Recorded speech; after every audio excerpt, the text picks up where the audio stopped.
latest ITV News Central with Samina Ali Khan and Steve Clamp.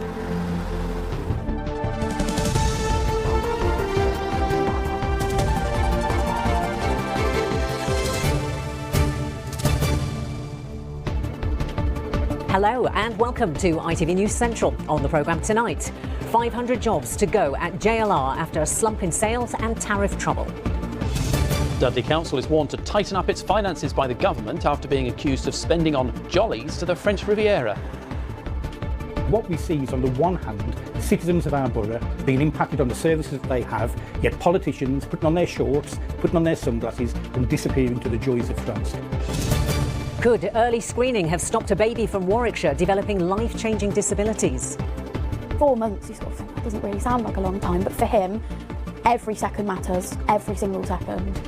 Why the cost of summer childcare means even more grandparents are being asked to come to the rescue. A mystery in Dudley. Who's put up this giant mural to football manager Sam Allardyce in his hometown? And unlike most of the forecasts you've seen so far this summer, this one has rain in it. It could be very wet at the start of the weekend. I'll let you know exactly what to expect.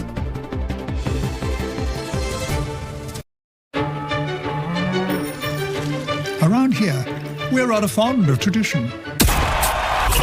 It's not like we're stuck in our ways. It's just that some things should never be changed.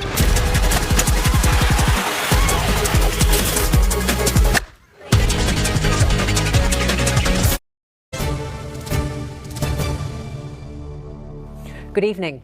Up to 500 jobs are to go at JLR as the Midlands car manufacturer responds to a slump in sales and challenges from trade tariffs. The company said it was offering voluntary redundancy to managers based in the UK. Our reporter Ravneet Nanda is outside the JLR plant in Solihull. Ravneet, is this the result of those tariffs placed by President Trump? Well, Steve, it's been a real turbulent time for the motor sector and for its employees, as up to 500 managers will be made redundant at JLR's UK sites. And they've said that it's normal business practice. But it also comes after pressures surrounding how well they've been doing in selling their cars, which recently have not been up to par. And the catalyst is pausing shipping cars to the US after they introduced their initial tariffs of 25%. Now, that was all to do with encouraging more production in that country, but it's actually caused more harm than good in this country. It's been a bumpy 4 months for the car manufacturer. Jaguar Land Rover sold 124,000 cars to the US last year. That's a quarter of all cars it makes. But in came the US tariffs in April. An additional 25% tariff on car imports into the States. So JLR paused shipping cars there. These are challenging times, but we have chosen to come here because we are going to back you to the hilt. But days later, Prime Minister Sir Keir Starmer vowed to support the industry. 25%, then went down to 10% in May. A trade deal meant lower tariffs on the first 100,000 cars imported each year from the UK. It was supposed to help. But since then, the car firm revealed retail sales plunged 15% in the 3 months to June. And now 500 management jobs in the UK are to be axed. It's not a surprise. We've seen job losses in every automotive sector all across Europe in the recent past. It's maybe a surprise it's never happened a little bit quicker. These are management grades, so most of them will not be Unite members. Some of them will. And if any of those come to Unite for support, we'll do whatever we can to represent them and see what we can do to support them.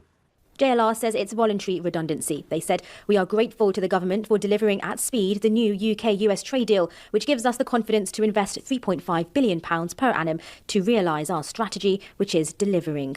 The government says they're working closely with JLR and are backing British car makers in the shift to electric vehicles and trade deals with the rest of the world. But it could also mean challenging times ahead.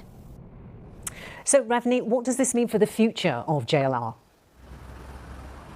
Well, Sam, at the moment, we're not quite sure yet, but we do know that the industry is in quite a fragile state. Now, a few months ago, ITV Central reported on the 150 new technicians at JLR to help make the switch between petrol and diesel cars to electric motors. But this announcement of job losses represents 1.5% of the entire JLR UK workforce. One expert I spoke with today said that these job losses could be the start of more. Unfortunately, I think we could see further job losses, and the Midlands is the region that is the most exposed. I also think the tariffs are relatively new. There's uncertainty over what trade relationships with the US and other countries are going to look like in the coming months and years. And then also the transition to EVs is a major challenge. And this is particularly concentrated in the West Midlands. So I think it's a sad day. The tariffs have had an impact, but it could have been worse. Well, he said it could have been worse, but we must remember there are 500 families that could be affected by this announcement today. Ravneet, thank you. The government has issued an official warning to Dudley Borough Council to tighten up its finances and improve services for residents. The best value notice is basically a wake-up call to say progress will be closely monitored and reviewed in 12 months. However, the Conservative council leader tonight is in a defiant mood, insisting the authority is doing well and securing funding for key projects. That's despite allegations that money has been wasted on jaunts to the French Riviera. Well, let's go to our political correspondent, Alison Mackenzie. Alison, what is going on? Well, exactly. Well, the government here has oversight of all councils across the Midlands. And you remember when Birmingham declared bankruptcy, they sent in commissioners. This stops way short of that. The best value order is basically saying we're on your case. They have expressed concerns about insufficient transparency in decision making. They say there's insufficient focus on good governance, and they're going to keep an eye on it. And people living in Dudley will know that controversy over the hundreds of thousands spent on trips by councillors off to the French Riviera, seeking investment, attending conferences. But that's of concern particularly to one councillor for the Black Country Party in Dudley, Councillor Peter Lowe. We've seen £42 million worth of cuts announced in March, a proposition that we in the Black Country Party opposed. Because what we see is, on the one hand, citizens of our borough being impacted on the services that they have, yet politicians putting on their shorts, putting on their sunglasses and disappearing to the joys of France. We believe that that's not accountability, and we believe Dudley deserves better. Alison, a lot of criticism. How have the council responded? Well, it's a Tory-run council at the moment, and the council leader there, Patrick Harley, is in defiant mood. He says that this order, he accepts it, but he says they're now on target for a 5-year budget plan, which will bring sustainable development to the Metropolitan Borough. He says they're on it, they understand. And we met him particularly in Stone Street Square. He says that's an example of £15 million of funding for regeneration that came in because of the trip to the south of France, which was a conference known as MIPIN. Well, we're now on the square where a lot of that activity is happening. We have a planning application due in January for a brand new 2,000 capacity ice rink on the other side of town. But where we are now, directly behind me, is the site of the old Dudley Museum that had been closed for almost 10 years. Thanks to private sector investment as a result of going to MIPIN, we now have a £4 million investment. Add that to the ice rink proposal as well, then we will have an added £40 million over 10 years of added growth to the local Dudley Town Centre economy. So he says the spending on those foreign trips was well worth it because of the money being brought in. Alex Ballinger, the Hales Owen MP tonight, though, Labour, he says that millions have been squandered on vanity projects, he believes. But what about local people, those paying those council taxes, looking ahead to the future? What's their take on the spending row? It's for their own benefit, not for the benefit of the people.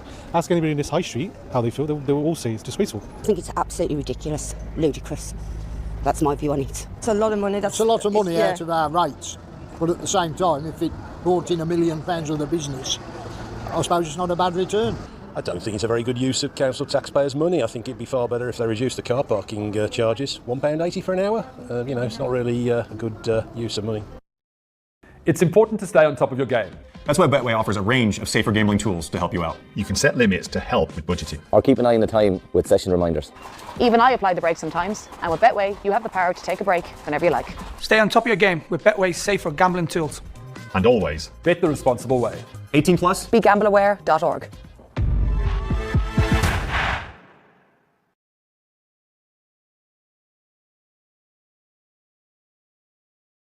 Use some money.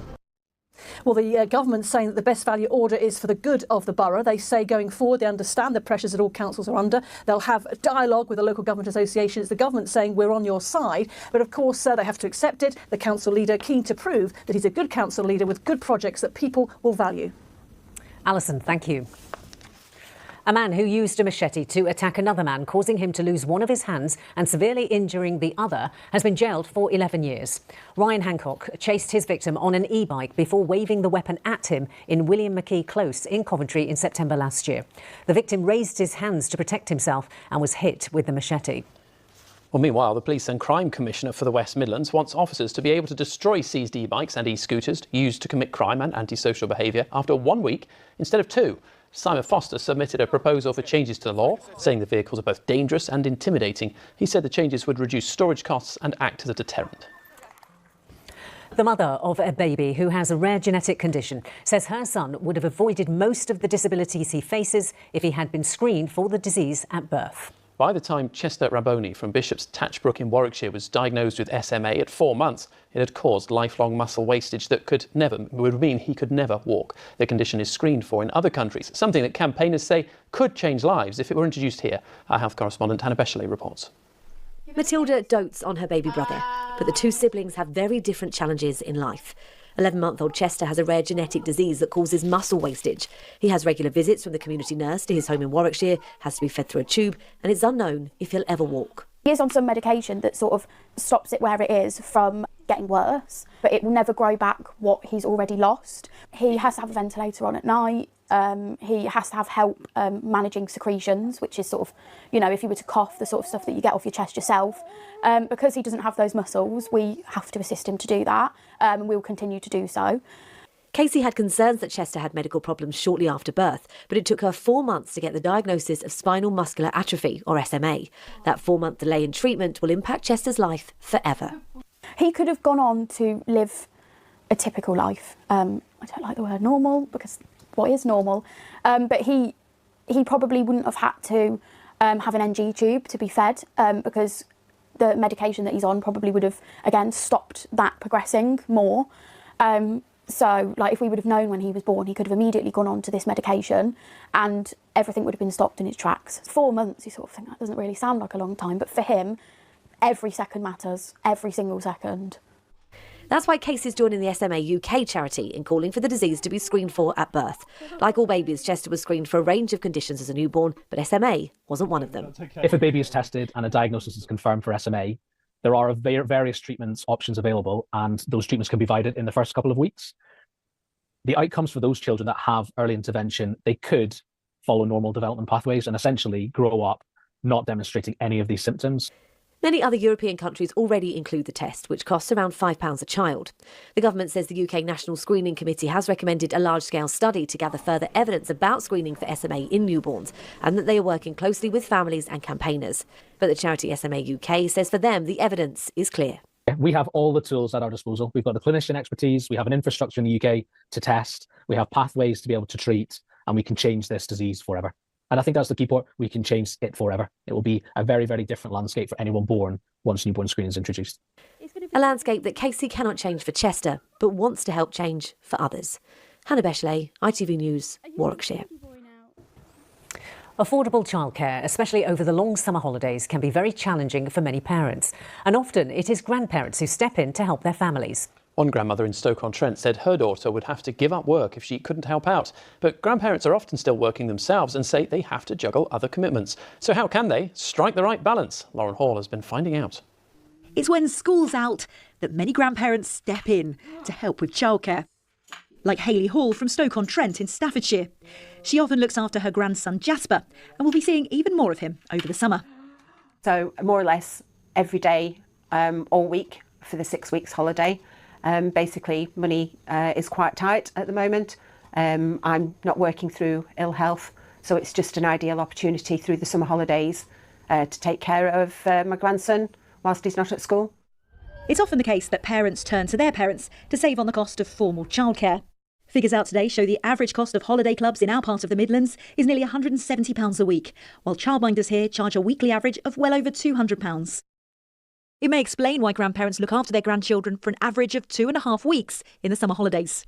I'm not surprised because the summer holidays is only part of the picture. We know that the vast majority of grandparents are giving valuable time to help look after their grandchildren. And that's great on the one hand, but it is a bit based on a kind of stereotype that anyone over 50 is sitting around with not very much to do. I'm going to breathe in again, so do big circles, breath in as we come up. Grandparents are having to be increasingly flexible, and it can be a stretch to cover childcare if they're still working or have busy lives. The U3A is a social network popular with older people. It runs various activities from yoga to temping bowling. Members throw themselves in, but things do tend to slow down at this time of year. I do notice it in the summer months that people come and go. 1 week they're there, next week they've disappeared, and invariably because of childcare. Of course, most are only too happy to help if and when they're needed. So I tend to check my diary at the beginning of the year for half terms, summer holidays and inset days, and get all those in the diary first, and then I can do things. We're actually balancing our time, our social time, work time as well. People forget that grandparents do work as well, and trying to enjoy time with the children. Yeah. Join the action and get a £40 casino bonus when you deposit and play £10. Enjoy top slots, live roulette and blackjack for non-stop excitement. Many will be tied up with childcare over the next 6 weeks. And for grandparents who work or have other commitments, it's all about finding the right balance. Lauren Hall, ITV News. Well, the organisation which carried out the research into the cost and availability of childcare was Quorum Family and Childcare. Earlier, I spoke to their head, Lydia Hodges, and asked what pressure these issues are putting on working families. Costs are going up for childcare outside of school term time, and for parents I think it causes a great deal of worry. If they need to use holiday childcare for the whole of the 6-week summer break, they're looking at bills of over £1,000, and that's an awful lot to find in one go. Certainly is. Even if families can afford it, does that mean they'll be able to get it? What is provision like here in the Midlands? Well, look, it's patchy. It's patchy across England, across Great Britain, but here around 4 in 10 councils said that they have enough childcare for children aged 4 to 7, so we've still got some big gaps. And your report indicates that childcare for those with special educational needs and disabilities is especially lacking. What is the situation here and what impact is it having on families? Well, only 18% of councils said that they had enough childcare for children with special educational needs and disabilities here. And so it's an added layer of pressure and stress and worry for those families. And those children have just as much to gain from excellent holiday childcare provision, you know, having fun, being with friends, trying new things. And their parents are just as likely to need to go to work. So it's really essential. OK, Lydia Hodges, thank you very much for joining us. Thank you. The country's first Muslim female wrestling coach has been telling us why she likes the sport so much. Anaya Kusar from Birmingham now teaches a range of classes, including female-only groups, to make it easier for girls who want a female-only environment. She's been wrestling since she was just 4 and says it's a great way to learn life skills. The people she coaches say they feel empowered too. We learn to be strong and healthy and fit. I'm happy, I'm more confident and stronger. Can learn more stuff and making us stronger. It's nice to know that I can fight people if anybody wants to fight me, so I guess that's a good thing, that I can defend myself. I think I learned my first wrestling when I was like 4 years old. I did martial arts with my brothers, boxing, jiu-jitsu, you name it.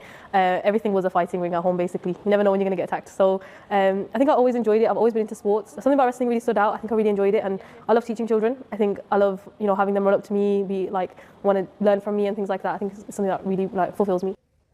Well, you can watch that report in full exclusively on the ITV Central Rail on ITVX. Just head over to the ITVX app on your smart TV, tablet or your phone, navigate down the left-hand side to categories, then move across the top to news and scroll down to find all the ITV Central content and catch up on our main programmes too. So you never have to miss us, Sam. No, the picture of Steve and me is a dead giveaway as well, isn't it? You can't miss it.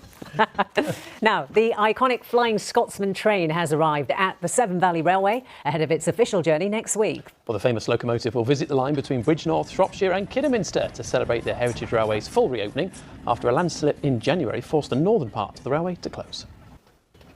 Certainly be a welcome return. Speaking of which, a puffin, which ended up stranded in Herefordshire on the way to Wales, has been rescued and safely relaunched into the wild. There you go, yes, the puffin, named Una by staff at Hereford's Vets for Pets after becoming stranded in Stoke Lacey. She was found underweight and exhausted, poor thing. The bird, which is on the UK Red List for conservation, had likely become confused when flying back to Stockholm or Skomar on the Welsh coast. I like the way we said relaunch. I think we meant reintroduced into the wild, not like launched. Did I say relaunch? No, I did. Did you? Yes, and then thought about it. It wasn't me. I mean, I don't know what I say sometimes. It just comes out my mouth. No, it was me. Anyway, let's see what the weather has in store for us. Is it weather for puffins? I'm thinking it might be, actually. Let's get the details, shall we, from Nick Miller. Come rain or shine, Octopus Energy sponsors ITV Central Weather. Hello, a very humid feel to our weather. That continues for the rest of the week and into the weekend. Lots of cloud around today. Tomorrow is looking like a sunnier prospect. It'll feel warmer as a result. And this is the forecast with some rain in it. Quite wet at times going into the weekend, as we'll see in just a moment. We've got a system that's developing down towards our south. Later on Friday night to Saturday morning, could see some torrential thundery downpours, and then low pressure moving in from the southwest, feeding more rain going overnight and into Sunday. So not raining all the time this weekend, but it could be very wet at times. Now, we've seen a bit of patchy rain to start the day today. Still 1 or 2 showers out there going into this evening, though. A mainly dry picture through the night, and temperatures, another run of warm nights is underway, so really not falling very far as the day begins tomorrow. A chance tomorrow morning of seeing a few showers running up through parts of Shropshire into Staffordshire. Most of us, though, tomorrow will stay dry. It's not going to be clear blue sky, though there will be some warm sunny spells coming through, lifting temperatures mid to upper 20s in the very warmest spots, and still that humid, sticky feel to things. And then this through tomorrow night into Saturday morning, a Met Office yellow warning for thunderstorms, particularly later in the night, and as Saturday begins, we could see some disruption. A lot of rain and in a short space of time. Gusty winds and hail possible with this as well. This clears northwards through Saturday afternoon, allowing some sunny spells to develop, but there could well be some further thunderstorms breaking out. And then low pressure still in charge for the second half of the weekend. So again, we could see some heavy rain or thunderstorms around and further showers into the start of next week, though by then it'll be a little bit cooler and less humid. Octopus Energy sponsors ITV Central Weather. You're a lifesaver. I'm on you right away. Give me that. I want it now. Where is it? Where is it? It's urgent. I need it now. I need it more than you. Just give it to me. Give it to me. I'm begging you. Give it to me. It's not fair.